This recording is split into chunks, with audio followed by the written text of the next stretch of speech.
high achievers make moves quick, achieve milestones quickly.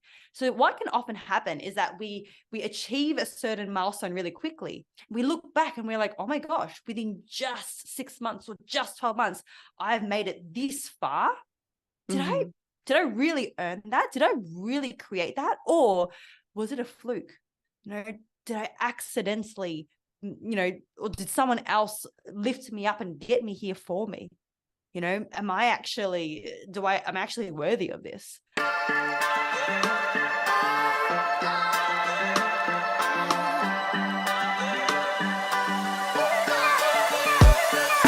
You're listening to the You Can and You Will show, a podcast that empowers female leaders, high achievers, female executives, and artists to be confident, to overcome their obstacles, and live that exceptional and successful career and life. My name is Catherine Louise, and I'm a business and mindset mentor and communication expert, best known for mentoring female leaders, executives, and artists so that they can flourish in their career and life. And you can and you will. I'm sitting down to share the tools to create that success and lifestyle and how to make an impact.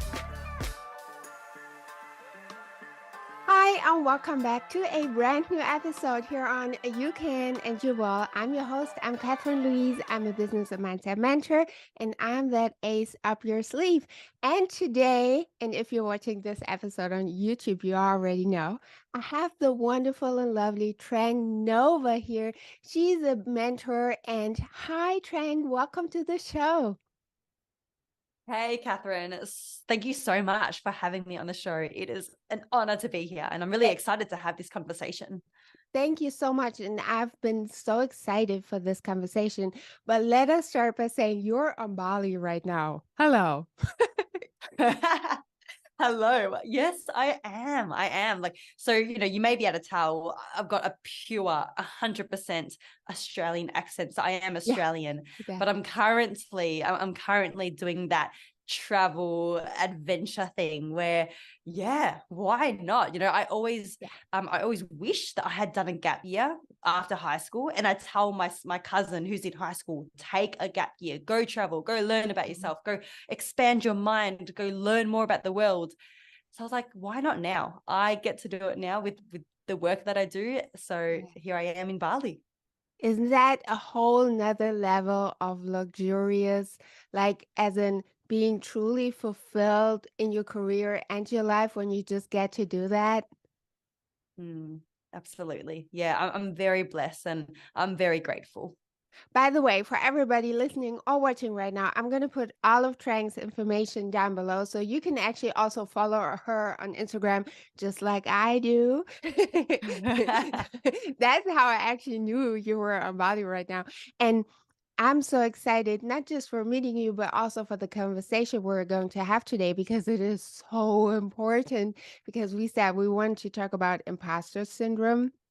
And I believe it is so important to really have that open conversation, because specifically for my clients, female, quote unquote, successful females, high profile in the C-suite, executives, businesswomen, there's the stigma that once you have what in our society would be perceived as made it, right?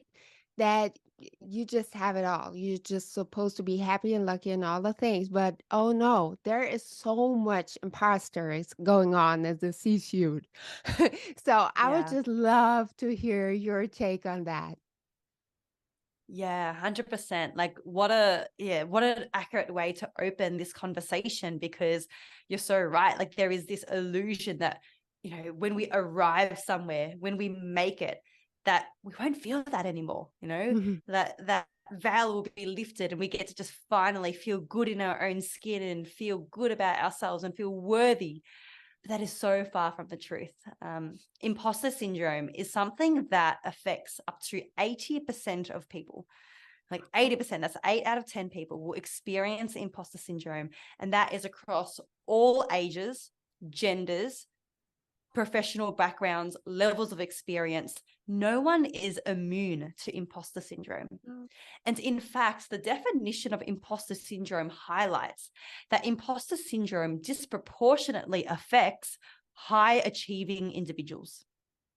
High-achieving individuals actually experience imposter syndrome even more than, say, the average person.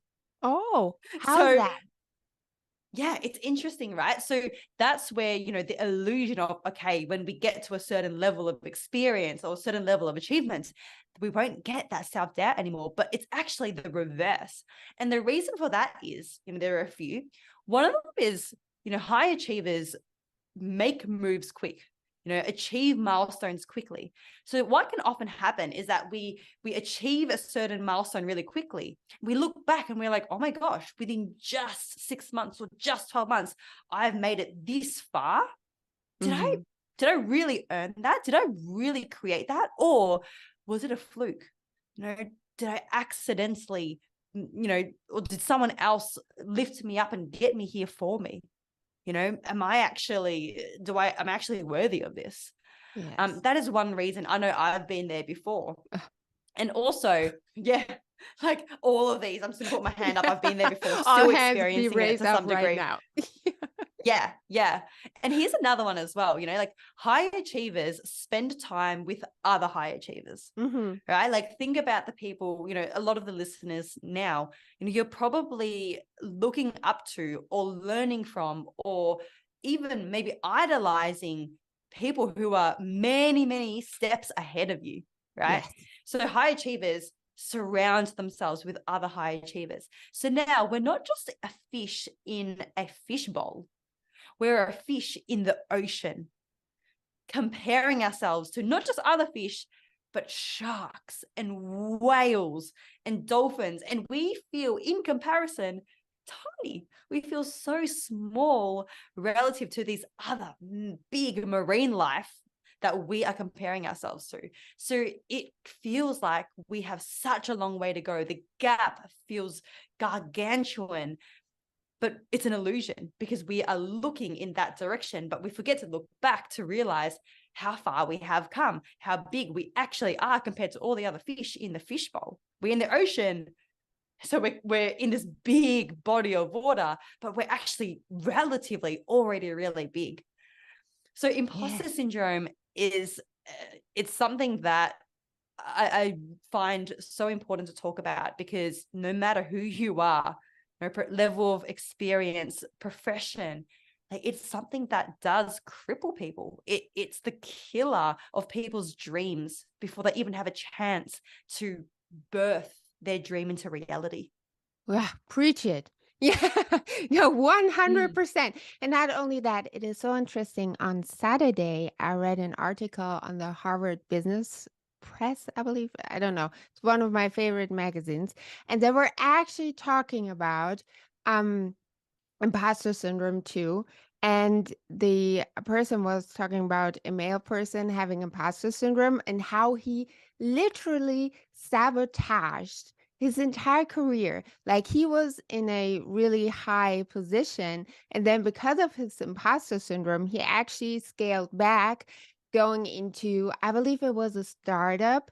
And then he was so successful because he was so darn good in everything he did. He was obviously pretty fast, in those leading situations back. And then he started drinking alcohol. He started having severe car accidents just because he couldn't handle it. He was so scared of being unveiled as not capable, as being a fraud, all of those typical imposter syndrome things. And I know this to be true for my clients as well, but I have never seen such a really intense example as when it really comes to then using drugs, using alcohol just for covering this imposter. So this is so much more severe in our society. And then especially, in those really high leading positions, high profile positions, because the pressure is also on so much more, also when you're in public. So Yeah. like really have life damaging, threatening situations. This is so unreal. When you have clients you're working with on some imposter syndrome, how do you go about that? Like, how do you work on that? That's a really good question. And even before I answer that, Catherine, can I say I'm really glad that you shared that story, because imposter syndrome, it's something that will affect you along all the stages of your journey. Like I said before, that imposter syndrome does kill dreams before they even Mhm. have a chance to be born. That's at the very start, before people even take the first step. But then once people have already achieved the success, they can often, as you shared, they can often struggle to hold on to that success, actually sustain it, due to imposter syndrome. So it is relevant along all the stages.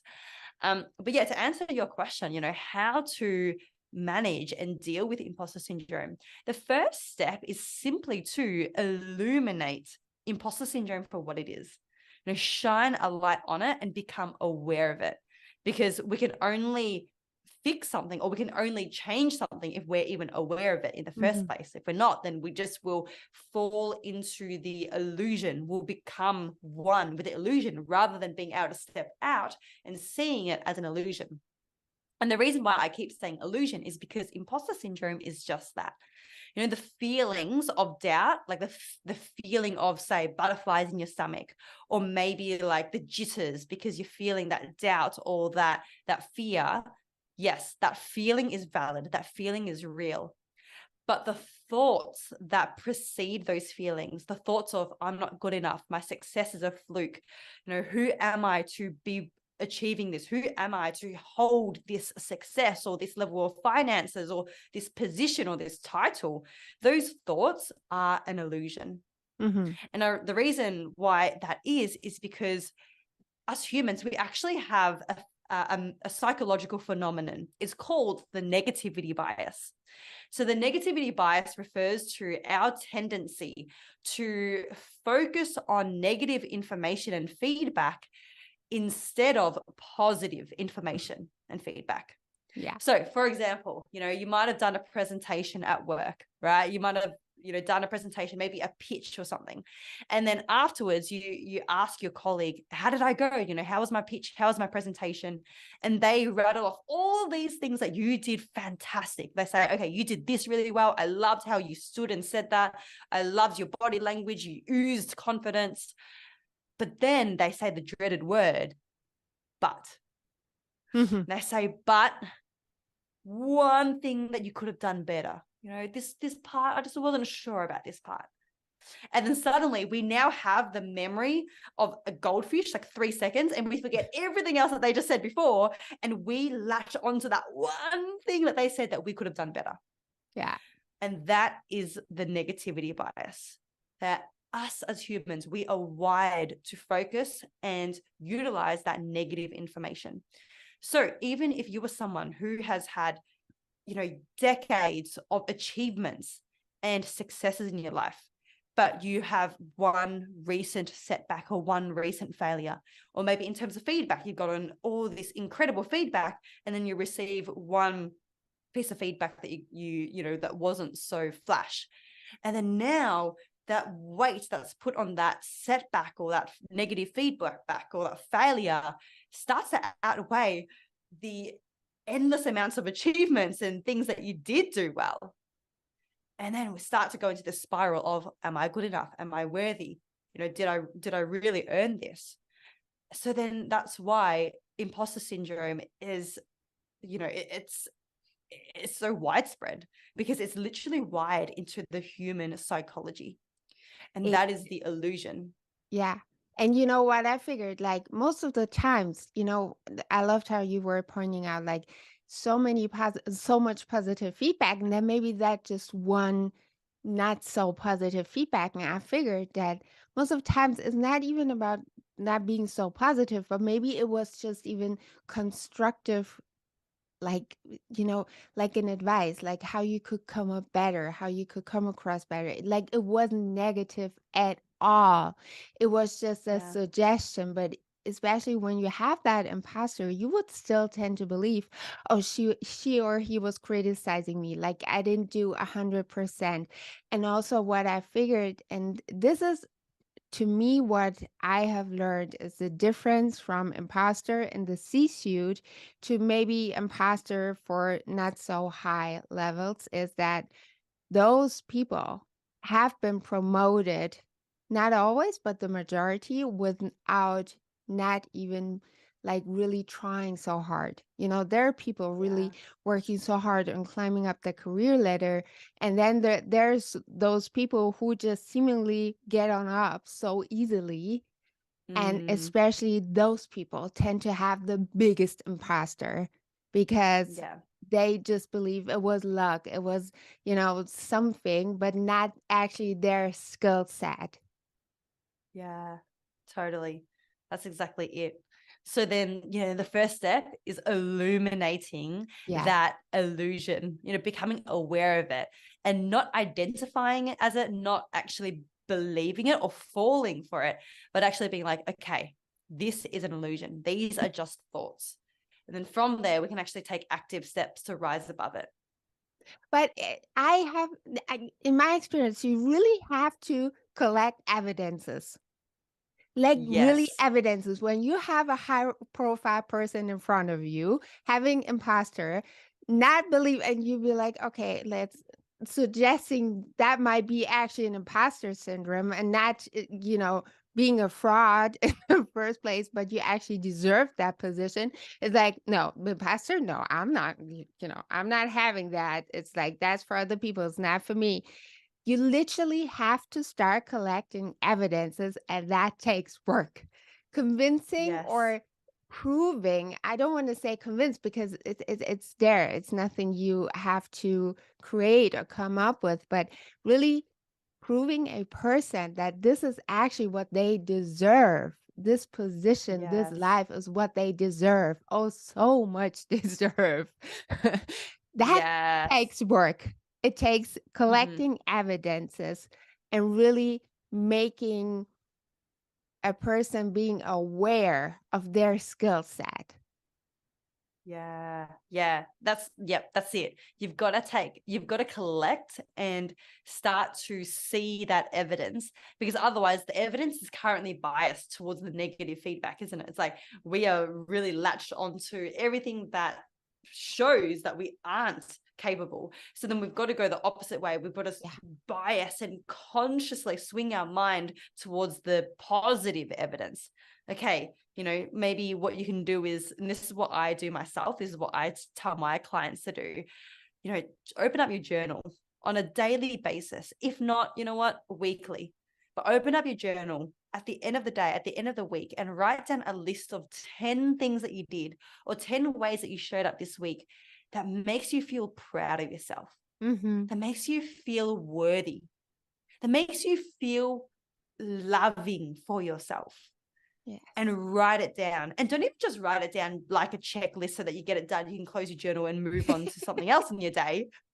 Like, write it down. But I challenge you to also go beyond the dimension of the mind, go beyond the intellectual tier, and then go into the emotional tier as well. And see if you can sit in the feeling of that pride, of that love, and generate that emotion in your body.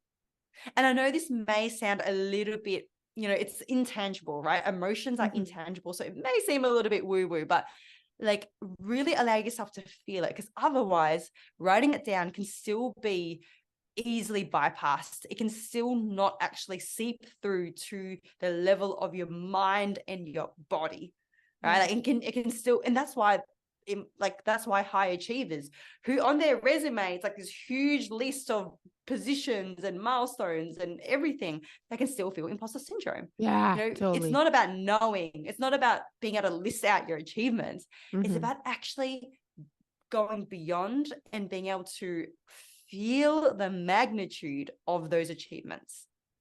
I And don't even, think, what? yeah. I was going to just add, take it even a further step, even beyond achievements, even if we didn't have those achievements, even if we didn't have these milestones, can we still feel worthy of ourselves simply because we are human beings? Like if we stripped away all the accolades, then can we still love ourselves? Like that is a whole other conversation, but something to think about as well. I think, oh, can we still love ourselves? That's a big one.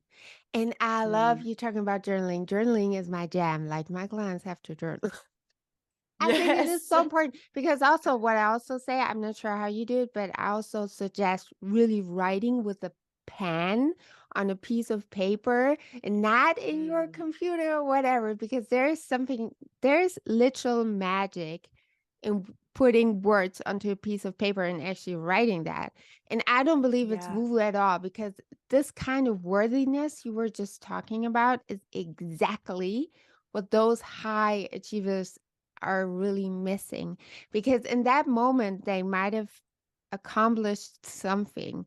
There's this minor moment of feeling accomplished, and then typically they're in such a big rush. They already headed towards the next thing.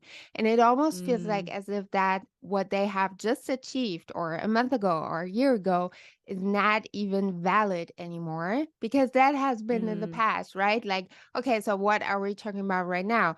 And also, this is almost when like this work-life balance comes into play, I believe, because obviously when you're in a leading position, work-life balance gets to be kind of different. And by no means it's 50-50.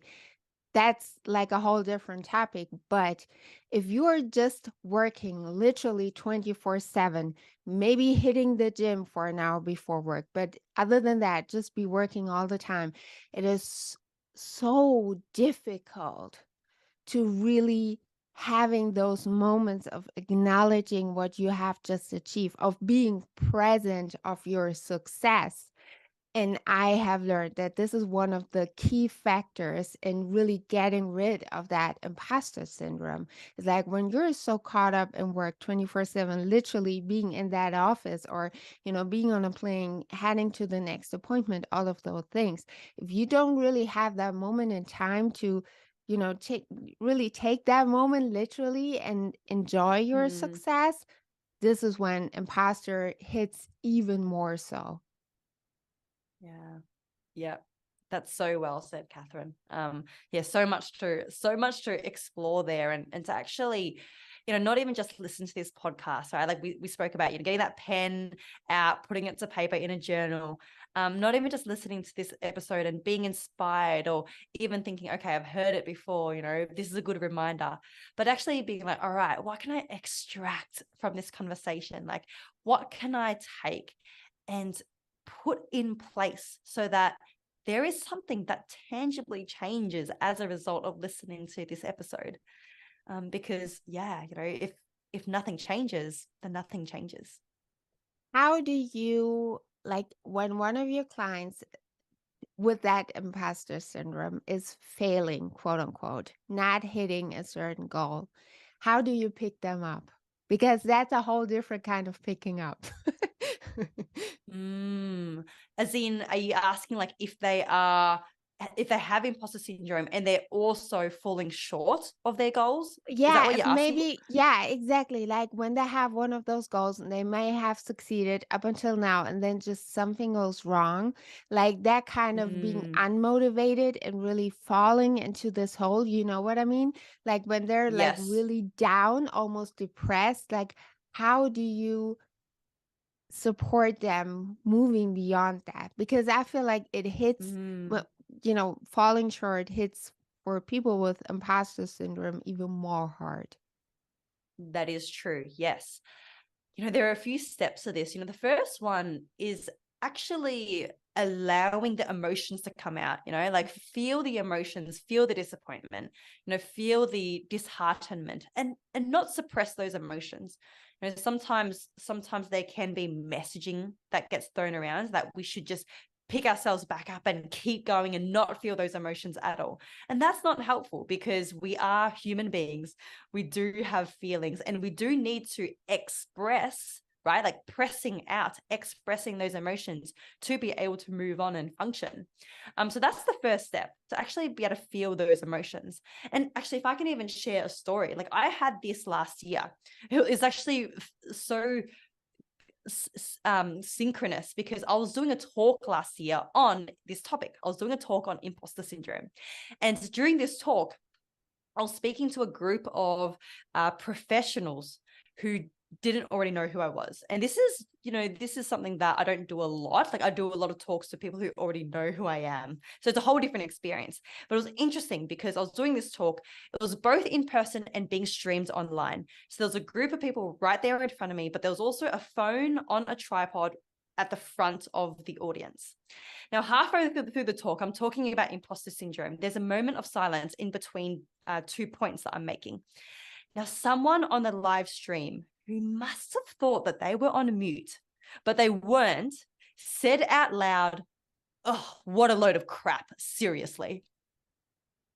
And this is like halfway through my talk on imposter syndrome, and I almost died. Like I felt like my stomach dropped, my heart dropped. I wanted to sink to the ground. I wanted to disappear and never be seen again. Yeah. But it was such a test because I was doing a talk on imposter syndrome. So my imposter syndrome was tested. Yes. And that night I came home and I cried. Like I just felt so beaten up, and I was like, why do I even do this? Why do I even bother? Like I never want to feel this. I felt, just trash, and I never wanted to feel that again. Yeah. So I just allowed it to come out. I just allowed that cry. I just allowed myself to feel crap that night. But then the next day, I picked myself back up after having cried. And you know how you always feel better after you cry? Yeah. I picked myself back up and I started doing some journaling. I was like, okay, this is what happened. What could it have been? Could it have been that they were talking to their wife about something and it wasn't even directed at me? Could it have been that they were talking about my talk, but that's because they have a different belief system, a different philosophy, but doesn't mean that this is not valuable to someone else in the room. And I just kept shifting my perspective on what happened. What is the opportunity that's going to come out of this? What is the gift that's going to come out of this? How can I take this and use this as fuel for the future? And then I ended up journaling and felt so good about it afterwards, because I could shift my perspective and extract the gift that would come out of this really challenging scenario. So I think that is the sequence, right? Like at the start, let the emotions come out. But then also do the logical thinking, rise up above that illusion. And then the next step, the third step, don't just cry and then think about it and do nothing else. The third step is we have to then take action. Because if we then not take action and sit in that place, then we're always going to be stagnated in that place. And then we'll always identify and associate our worth at that level of setback or failure. But as soon as we take action and we take even one step forwards, then now it is evidence to ourselves to increase our confidence, to shift our self-image, shift the level of the standards that we can operate at and what we can achieve. So it's kind of like a cycle, like making sure that we go through those stages first, mental and emotional, and then physical. We've got to show up and then keep moving forwards. And we got to remove ourselves from that energy, from this kind of bad energy. Yes. Thank you so much for sharing that, because I felt it when you were saying, oh, you just want to disappear. I would have been the same. And I can only imagine. But also what I feel like is people, when they have a bad day, it's like how they behave, how they speak. It's like they're mirroring back their own ish. Let's be honest. Yes. And just hearing that, I would have felt humiliated. But at the same time, just thinking about that, it's like, what does that say about that person saying that?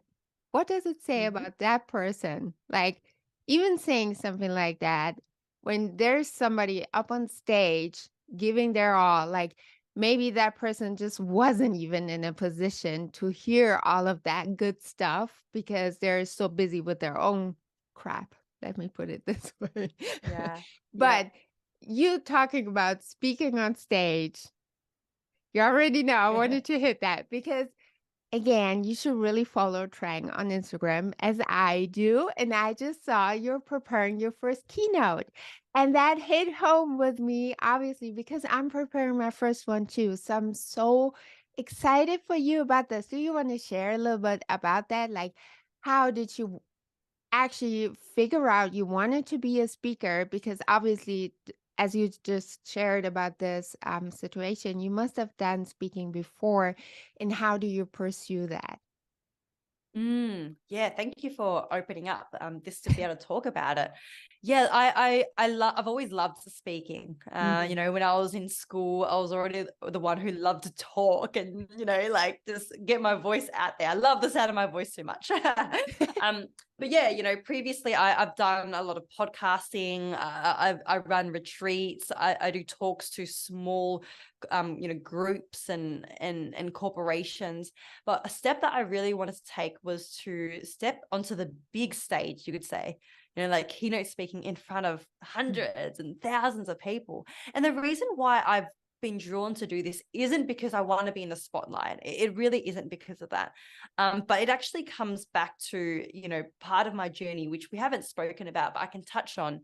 You know, I've been through a career change in my life. You know, I started out in a 9 to 5, Mhm. and then I went through a quarter life crisis. Yes, they do exist. At Yeah. 24 years old, I had a quarter life crisis. And then I pivoted careers completely. I changed direction, and that's what has led me to doing what I am doing now. And the whole quarter life crisis was revolved around me questioning, what impact do I want to have with my life? Now, am Mhm. I really going to spend the rest of my life, the rest of my days doing what I am doing now? Or do I have more in me? You know, Mhm. like, can I become someone and do more that will leave a bigger ripple effect of impact and ultimately leave the world a better place than how I was born onto it? So that, you know, in real short, was my entire quarter life crisis. And it was revolved around impact. And how can I create more impact? Well, there are many different ways. Like working with clients one-on-one is how I can impact their world, and they can then go on and impact other people in their world. But a beautiful way I had this vision in my head was being able to speak to thousands of people on stage. And then, you know, if that speech is recorded and put online, it could have the potential to reach millions of people. And Yes. once again, it's not so that I can be in the spotlight, but so that this message that I'm sharing can spread to all the corners of the world. And the message, the keynote that I am working on is exactly in line with my mission, Yes. which is to raise the levels of consciousness of individuals, to help them step up in their lives, fulfill their purpose, fulfill their potential so that they can thrive, you know, so Mhm. that more and more individuals can live their best life, can be Yes. happy, can be joyful. And then when enough individuals thrive, what I believe is that humanity will thrive. And then when humanity thrives, then the world can thrive for all forms of life and for future generations. So that the reason why I do what I do is so that I can have that my tiny little bit of contribution to this thriving world. And yeah, my keynote is on that. My keynote is on purpose, as in Ah, to live a life of purpose, how to like uncover your purpose, how to live a fulfilling and purposeful life, so that that you can be happy, you can achieve your goals, and then spread it towards others as well. I love that so much. That's exactly my topic. Not for the keynote, but I love how you emphasize on you're not a public person, but you really strive towards having that impact. And same for Mm, me. And I believe there's really a big misconception about people doing the kind of work we do and mm. not wanting to be public persons because it sounds like counteractive. Like obviously, if you want to be a speaker and want to, impact on a lot of people, you're going to be somewhat of a public person. But in fact, I don't know Yes. how it is about you, but I'm actually more of an introvert. And it's like when I'm Same. surrounded by a whole lot of people, I love that and I bloom up, but I'm actually kind of shy. And Yes. afterwards, I like need a whole week or so to really really, get myself back together almost. If you don't put it this way. But Hmm. yes, I 100% agree.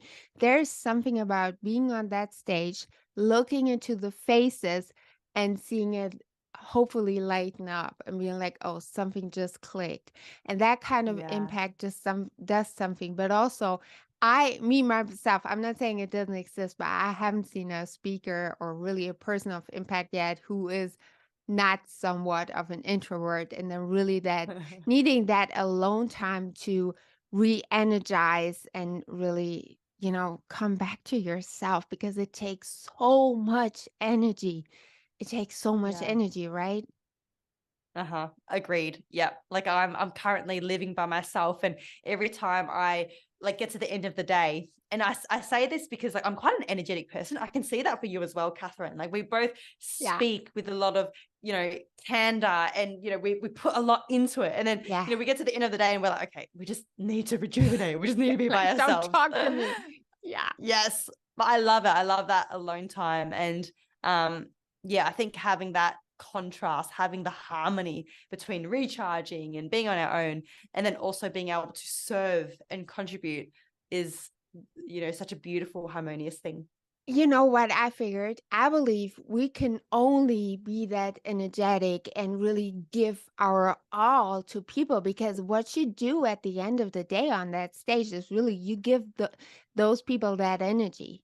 It's like you Yeah. literally give your entire energy being on that stage, and you can actually only do that because then you have that, as you said, that counterpart, that being alone. And well, I'm not specifically being alone because I have 3 kids and a husband.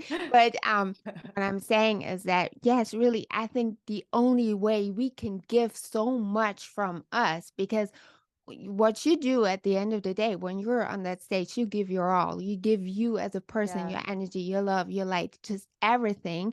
And that only works because then you can charge that battery of yourself again Hmm. from totally being Yeah. alone. This is so me. Yeah, we feel each other on this front. Yeah, Absolutely. definitely. I love that. And I'm so cheering you up. And if anybody wants to book you, I'm gonna put all that information down below as well.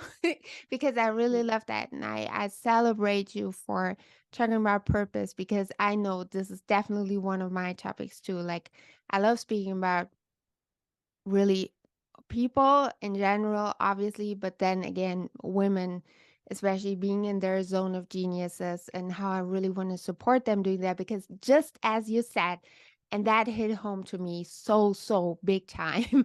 Really, when people are in their full potential, in their zone of genius, the world is a better place. And have Yes. we ever needed that more than right now? I mean, did Mm. somebody listen to the news just this past weekend when we were recording this? It's insane. It really is insane. And we need that more than ever. And yes, I love that so much. And I applaud you for doing this work. I think it is so important. Yeah. Thank you for expressing that, Catherine. Like that really touches me because, like I said, that's why I do what I do. So hearing that, yeah, it means a lot to me. And same Oh, to you. Like these podcast episodes. It's funny because we're recording like in between four walls, but these conversations can spread far and wide. The ripple continues to grow. It expands, and yeah, it's so potent and powerful every single episode. So oh. we're both here, and we're both doing what we can. Hey. Oh, yeah, we do with a lot of coffee. Yes. Okay, but before I let you go, I will have to ask you 5 questions just Oh because yes. I love those questions because it almost makes me and obviously our listeners and viewers get to know you a little bit more. So, Mm. question number 1, what is your favorite food?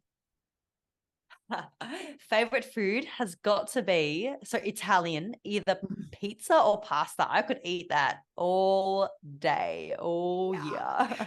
Give me all the carbs. Yes. Oh my gosh, hit me. I'm here Do for they it. have nice, like Italian restaurants on Bali? Just asking for a friend.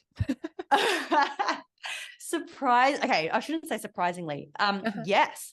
Yeah. And you know what? Like, Mhm. since we're on this topic, I'm actually plant-based as well. So, Oh, having plant-based like pizza or pasta can seem really difficult, yeah. but I've had the best whilst over here. I think there's, times are changing. There's so much accessibility. There's so much multiculturalism.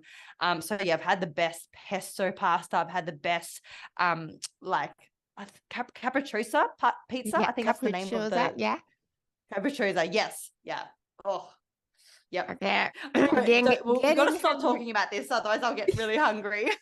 I was about to say, getting hungry right now. Thank you, Trang. You're welcome. You're welcome. The thing. Question number 2. If you could pick any person, who would you love to spend the weekend with? If I could pick any person, Any person. No, no okay, limit. I'm going to say someone who may be controversial, God or goddess, Ooh. because like whether or not we see them as a person or some sort of divine force or whatever it is, they can have some pretty epic answers to questions and some pretty incredible perspectives. So I'd love to spend a weekend with God. I have never heard that answer before. And wow, like just you giving that answer is a different thing because I- like how would you even consider this? This is such a good answer. Yeah, I would have some questions too, let me tell you. Yes. Question number 3. What is your greatest achievement yet? Oh, okay. I'm going to say Mm. who I am today. Oh, Um, wow. and Ooh. this is because like who I am, and it's not like this, like, I'm obsessed with myself kind of thing, but I am proud of myself. Like I am proud of myself because everything that I've done and become, like not even just like one-off achievements, but like what I've continuously embodied, like the values I've continuously upheld up until now, that is an achievement. Wow. This is powerful right now. Oh, thank you, Catherine. No, that is a Yeah. big because there's such a huge difference in hearing people say what they want to become, what they're working on, what they're striving for. But you saying, okay, this is who I am. This is like such a peaceful moment because this is what Mm. we all want to be able to say, right? Yeah, totally. And, like I want to share as well. I've come from a place where I was the daughter of immigrant parents in Mm. Australia. I got bullied when I was young. Like there was a time where I was not proud of myself at all. This is going off that imposter syndrome conversation, but I wish I was someone else. Yeah. But it is possible to actually, step into like conviction and love for oneself. And I've done a lot of work, and I'm still working on it. But Yeah. yeah, like it's possible. And isn't it what I've learned from a trillion years of self-development and then also working as a mentor myself? Isn't it really unbecoming? Isn't it? Because people always say they want to become X, Y, and Z, but isn't it really about peeling off the layers of, trauma and Mm, whatever has happened to you, childhood, all the things, and really being who you truly are? yeah, totally. Taking out all of the masking of a Mm. lifetime of shoulds and shouldn'ts, and the mind just molding, right? Molding to become what's acceptable. Uh-huh. Yeah. And then coming back to our true core. I love that. Wow. Yeah. I have goosebumps. Question number 5. What is your greatest source of inspiration? I'm curious about that one. Oh, greatest source of inspiration. Hmm. So yeah, I think my source of inspiration is constantly changing, but I'm gonna have to say my greatest source comes from within my family. Because Mm. like, my grandparents were refugees, my parents immigrants, and they worked so hard to to give me the opportunity in the life for where I am now. So they are my greatest source of inspiration. My parents, my grandparents. Yeah. That is such a lovely answer. Trang Nova, thank you so much for being in the show. I appreciate it so much, the wisdom, your time, your really personal experiences. Thank you so much. Thank you for having me on the show, Catherine, and giving me the opportunity to have this conversation. I've loved it. I've had a blast. You can come back anytime. Done. We'll do a round 2 at some point. Yeah, we should actually talk about I'm just recording this so everybody is everybody hears it. We should be talking next time about purpose, because this seems to be our both gem. So I would love to have that conversation. Yeah. All right, done. It's a deal. Well, then it's not bye. It will see you soon. Yes, I'll see you soon. I love that. Bye.